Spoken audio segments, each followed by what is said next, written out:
Bien, nuestro entrevistado ahora es el ingeniero César Butrón, presidente del COES. Bienvenido al programa, César. Buenas noches, Oscar, encantado. El COES tiene como misión el gestionar el sistema eléctrico interconectado nacional, para que los amigos televidentes lo sepan, con transparencia, imparcialidad y excelencia, y proponer planes para su desarrollo a fin de garantizar sosteniblemente la seguridad y calidad de suministro de electricidad al país de la manera más económica posible.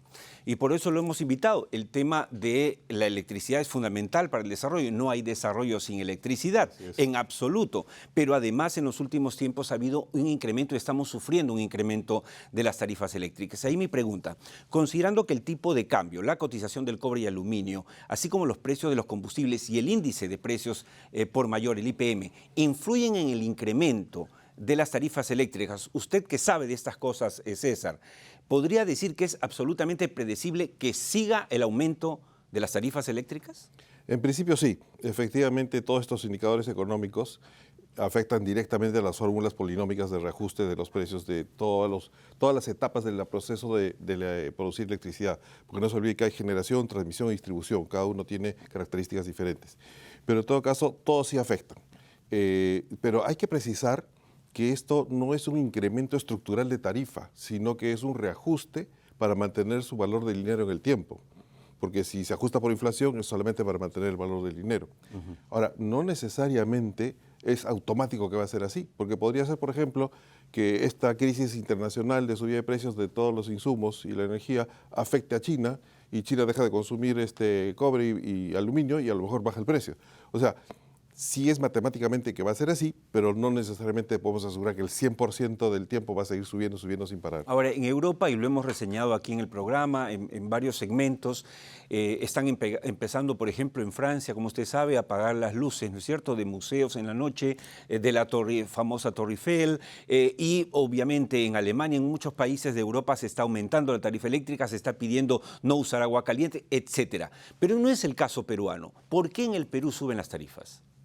Bueno, es que lo que acabamos de decir, son reajustes simplemente por indicadores económicos, pero hay que precisar y dejar muy claro que el Perú está en una posición envidiable desde el punto de vista del costo de generación de energía. Ajá, okay. Porque en Europa, ¿qué está causando todo esto? La guerra entre Rusia y Ucrania, ¿no es cierto? Escasez de gas.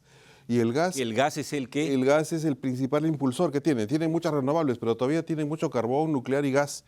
Y han ido retirando nuclear y retirando carbón y quedándose con gas. Entonces, de pronto, el gas es escaso, aumentan los precios.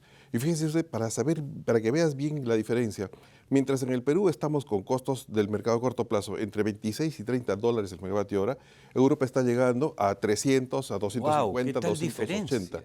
Y la diferencia es simplemente por el precio del gas. Ajá. Y aquí en el Perú estamos protegidos porque tenemos el gas de camisea, que el que está destinado al mercado nacional tiene una fórmula de reajuste que está desacoplada de esos precios internacionales. Entonces, el Perú está en este momento bendecido por eso, porque si no estaríamos experimentando parecido a nuestro vecino Chile. Chile sí tiene que comprar gas al precio internacional, por ejemplo. Claro, Entonces, claro. En este caso el Perú está en muy buena situación, Sí, pues desde ese punto de vista. Tenemos siempre en este programa, reiteramos esto, recordamos a los televidentes, y es verdad, el Perú tiene muchas razones para sentirse feliz y bendecido, como usted bien dice.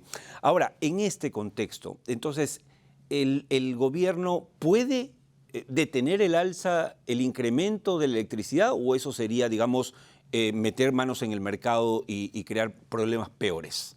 Lo primero que no debería haber nunca, que ya hemos experimentado que no funciona, es control de precios, ¿no es cierto? Fijar un precio artificialmente o políticamente y detenerlo ya, eso no funciona.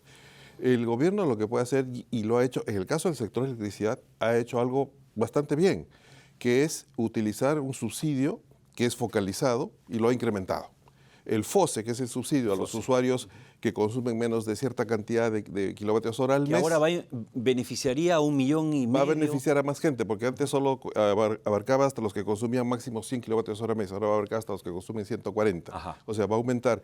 Y además va a hacer participar a los usuarios libres, a las grandes empresas que antes no aportaban al FOSE. O sea que la gente con menos recursos está de alguna manera protegida. Exactamente. Los que tenemos una mejor situación sí tendremos que pagar más. Es que esa es la idea fundamental de un subsidio focalizado, ¿no es cierto? Mal sería que nos subsidie a todos, porque nosotros no necesitamos el subsidio. Y es más, nosotros los que tenemos capacidades, tenemos los recursos, deberíamos sentir lo que se llama la señal de escasez. La señal de escasez es muy buena porque obliga a ser más eficiente, a ahorrar, etcétera, etcétera. Entonces, ese subsidio está muy bien pensado y a diferencia, por ejemplo, del subsidio del GLP, que es masivo para todo el mundo. Yo recibo subsidio del GLP, no es justo que yo reciba subsidio del GLP.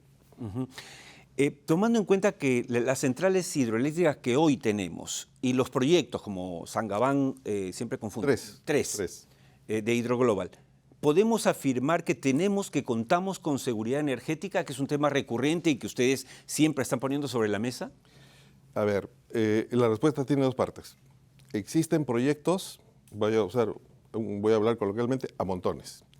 Nosotros tenemos registrado en el COES lo que se llama estudios de preoperatividad, que es el primer paso para cualquier generador que quiera conectarse al sistema. Tenemos registrados estudios por 23.000 megavatios. ¿Y sabe cuánto es la máxima demanda del Perú en este momento? 7.300.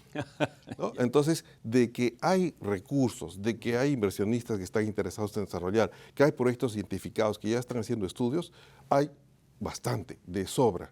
Entonces, desde ese punto de vista, sí tenemos con qué tener seguridad energética. Ahora, lo que falta es cómo se van a desarrollar esos negocios. Sí, claro. ¿Cómo se va a hacer para que ellos consigan financiar esos proyectos? Lo normal es que van a los bancos y los bancos le piden, bueno, tráeme el contrato a largo plazo que te dice que te van a comprar el proyecto. Entonces, eso se tiene que resolver, ¿no es cierto? Y por supuesto, si hay tanta capacidad de generación identificada, también lo que necesitamos es generar más demanda para todos esos proyectos. Y lo que no se ve a futuro es mucha demanda. La verdad que la información que nosotros recibimos se reduce, de los siguientes 10 años, nuestro crecimiento va a ser el que se llama crecimiento vegetativo, que nos está saliendo 3%. No el que tuvimos en los últimos 20 años. Por supuesto que no, llegamos a 8%, a 6%, y eso era crecer, ¿no? Con 3% sí se va a necesitar nueva generación, y ahí están todos esos proyectos. Crecimiento impulsado en buena parte por el sector minero, ciertamente. Por supuesto. El gran demandante de energía. El gran demandante de energía intensivo, de la minería, está la agroindustria, está los cementos, todo eso. En general, proyectos de inversión productivos, ¿no es cierto? Eso todo ha desaparecido del mapa en los siguientes años. No recibimos información. ¿Ha desaparecido por culpa de este gobierno? ¿Ha desaparecido en los últimos años, César? Bien, me haces la pregunta bien difícil, pero sí, porque ahora tampoco es que todos los problemas aparecieron en el último año, ¿no es cierto? Ya empezaron a desaparecer con diferentes sucesos que ha habido en el Perú desde el tema de Conga, ¿no es cierto? Con la decisión de retroceder en Conga, empezaron a muchos inversionistas a mirar con más cuidado al Perú. Claro. La paralización en Cuajón. Luego, Tía María, la decisión de Tía María terminó de ser fatal para esto.